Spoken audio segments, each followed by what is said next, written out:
I'm Emily, 33 years old. I have a family of 3 with my husband Bob, who is the same age as me, and our 3-year-old daughter Jessica. My husband's family runs tutoring school.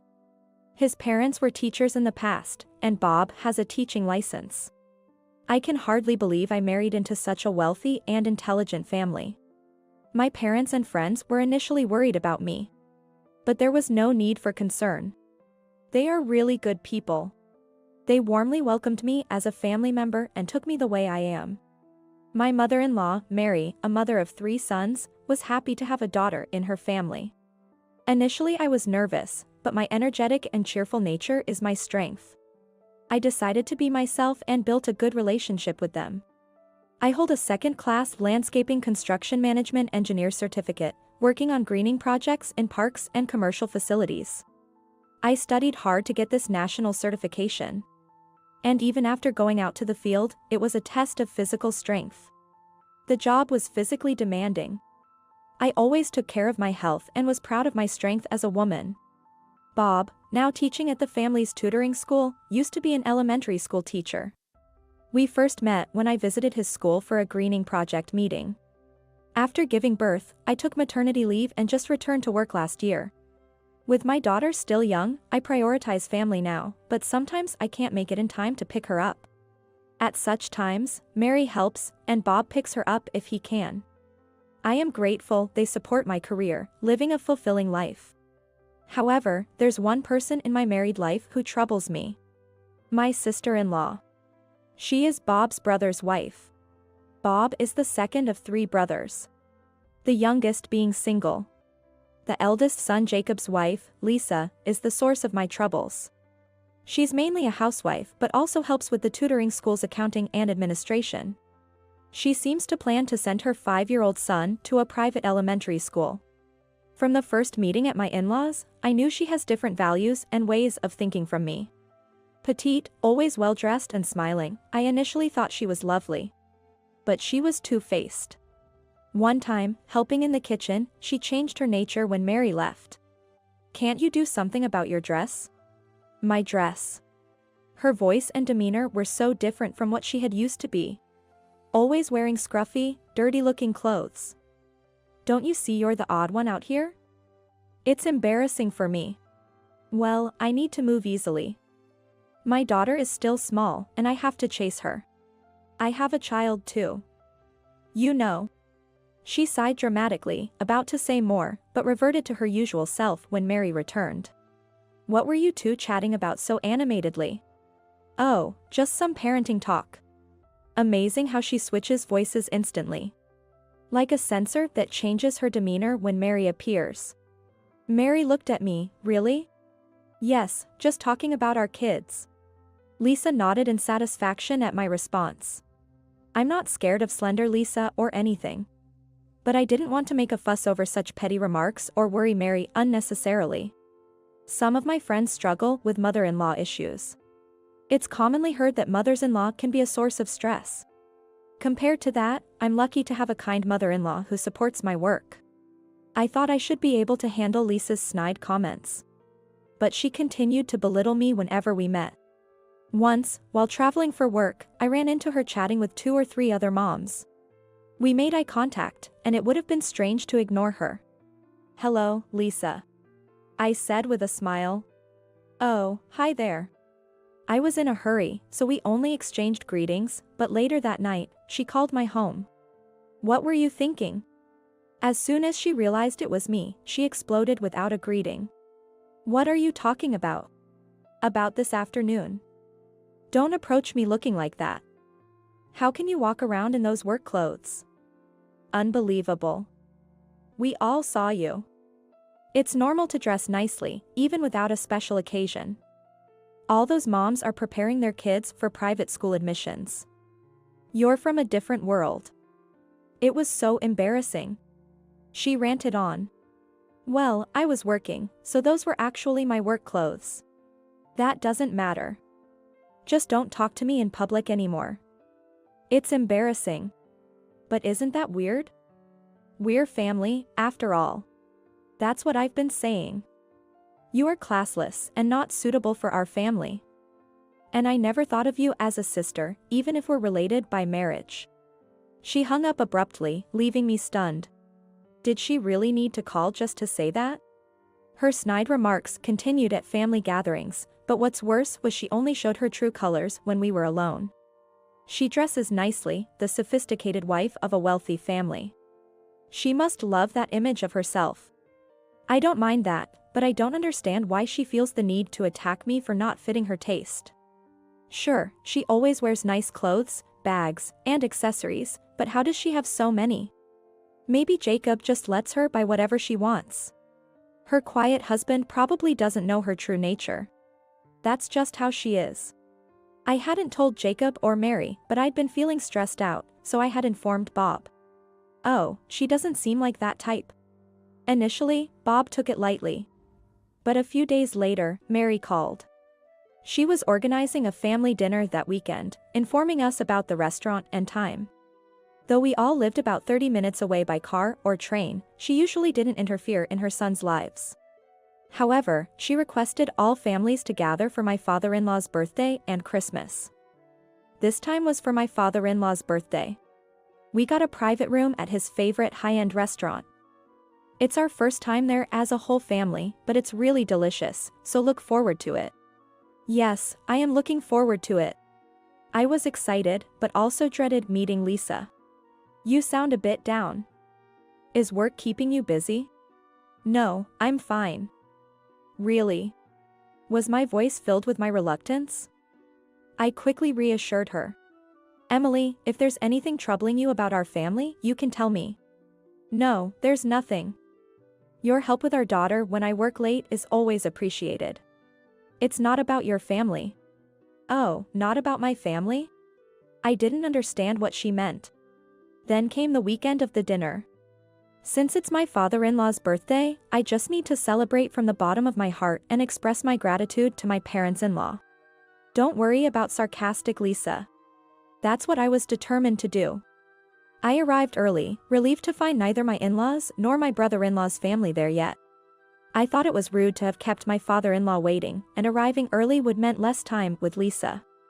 But soon after, Jacob's family arrived. Hello. Long time no see, Emily.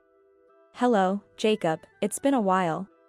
After polite greetings, Bob and Jacob started chatting. Lisa approached me, looked me over from head to toe, and sighed. What's with that outfit? You should dress better for a high-end restaurant like this. How many times do I have to tell you? She whispered her usual insults. Why did she say that on such a happy occasion? I thought, but forced a smile. I chose a dress today, considering the occasion. Is it odd? It's not a high-end brand, but I can't believe you chose to wear such cheap things. Since you have such square shoulders for a woman, the dress doesn't suit you. And you're only wearing your wedding ring? Bare nails, and rough hands too. My work doesn't allow for manicures. Aren't your long nails inconvenient for housework? Handling plants and soil often roughens my hands. Not being able to wear nail polish was trivial to me. My muscular physique was a result of my hard work in landscaping. Something I'm proud of, but her mockery made me retort. What? Are you saying I don't do housework? Her voice grew louder, angered by my response. I can't stand you. Despite my kindness and advice, you never listen to me, even defy me. I can't be associated with someone as crude as you. This wasn't good. She was losing sight of her surroundings in anger. Today is a celebration for our father-in-law. Please don't concern yourself with me. Ha! You're the one ruining it. You're the one who doesn't fit in this family. I've been saying this. I can't dine with someone so shabby. You go home. What? Why should I go home? It was Mary's event, and Lisa was the one causing a scene. I'll address your concerns about me later. I have things to say too. But for now, I decided to stand firm, but not now. Why are you talking back to me? Leave, didn't you hear? Better yet, get out of this family altogether. Just as Bob approached in response to her raised voice, it happened. The one who should leave is you. The door of the private room smoothly opened, and Mary quietly entered. Though she was a lady, it was like an entrance reminiscent of samurai. Then, who would be the one to be cut down with her sword? Of course, it's certainly not me. Next, my father-in-law and Daniel, the youngest son, entered, and then Mary closed the door. Oh, Mary, Paul. Lisa, who had been heated up, seemed to remember where she was and what kind of gathering this was, as she opened and closed her mouth, unable to continue her words smoothly. What did you say just now? Anyway, everyone, please sit down, said Mary in a calm voice, but with an undeniable force that everyone obeyed. 1. Mocking someone's job. 2. Plenty of indecent sarcasm. 3. The ugly daughter-in-law of this world. These lines were only replayed in my mind, but there was indeed such an atmosphere. It seems we have to talk before the birthday party. Honey, sorry about this, she said, and my father-in-law nodded. Then Mary turned to face Lisa. So, Lisa, what were you saying to Emily? Wow, even my mother-in-law, who's like the Virgin Mary, shows intense sarcasm when needed. Lisa stammered out. No, I was just saying I'm looking forward to today's meal. I must have bad ears lately. I thought I heard get out. What? No, that was just, we had a little argument. It was a joke, I didn't mean get out, she said, trying to control her emotions, forcing her smile as usual, and that was appalling for me. An argument? What was the reason? It seemed like you were the one doing all the talking. Since when have you been bullying Emily? She probably heard everything from the corridor. She glared straight at Lisa. Bullying? No, I was just advising her on manners and clothing as a senior daughter-in-law of this family. It didn't seem like advice. After all, everyone is free to wear what they want as long as it's not disrespectful. She wasn't dressed oddly at all. But wearing non-branded clothes to such a fancy restaurant, and her makeup and accessories were so plain. I thought it'd be embarrassing for you, Mary and Paul. Enough already. Oh. Mary scolded, and I involuntarily shrank my shoulders along with Lisa. The husbands and father-in-law, knowing how scary she can be when she gets angry, didn't seem surprised. They were taking care of the children, showing them picture books and talking to them. The one who should be embarrassed is you, Lisa. What? I noticed something was off when you two were together here. At first, I thought you were talking amicably. We were just talking normally, weren't we? Lisa looked at me with different eyes than before, but I didn't meet her gaze. Let me tell you, Emily never tattled to me. You could have changed your attitude, but instead, you escalated it. Well? Lisa was becoming flustered, and Mary pressed on. Also, you always wear beautiful clothes and have many bags. Yes, yes. I always make sure I'm presentable wherever I go. Where does the money for all that come from? What? Caught off guard by the unexpected question, Lisa froze. Well, of course, You help out with the accounting and administration of the tutoring school, and of course, you get paid for that. Even if my son said you could use that money freely, it doesn't seem enough for all those brand clothes and bags. Well, that's because. Are you using the household money as you please for your own desires? No, that's not. It's true then. That makes sense. I was also curious about where the money was coming from. I had thought Jacob was just generous, but maybe he just left the household finances entirely to her. Still, he should have checked a bit more, I think. Well, maybe he trusted her because of her great performance as a good wife, but that makes me feel sorry for Jacob. Spending money like water, and you're talking about private school exams? You have been saving properly for your son's education, haven't you? Well, you're not expecting us to pay for it, are you? Of course not. But, he is one of your adorable grandchildren, after all. Which was true. So, she was probably counting on her in-laws' money. Of course, we love our grandchildren. We'd like to help with educational funds when necessary. That's right, isn't it? You'd get that if you leave our house. What? No, Mary, there's no need for that. I apologize for telling Emily to leave. Emily? That's the first time she's called me that. Come on, Emily, you'll forgive her, right? We're sisters, after all. Sisters, only as long as you're my brother's wife. Shall I repeat what you said? Mary signaled with her eyes for me to continue, so I did. You said you didn't want to become family, even in-laws, and that you never considered me a sister. Ah. I took her down with my words, and Lisa made a strange noise. It's not just a matter of the household finances.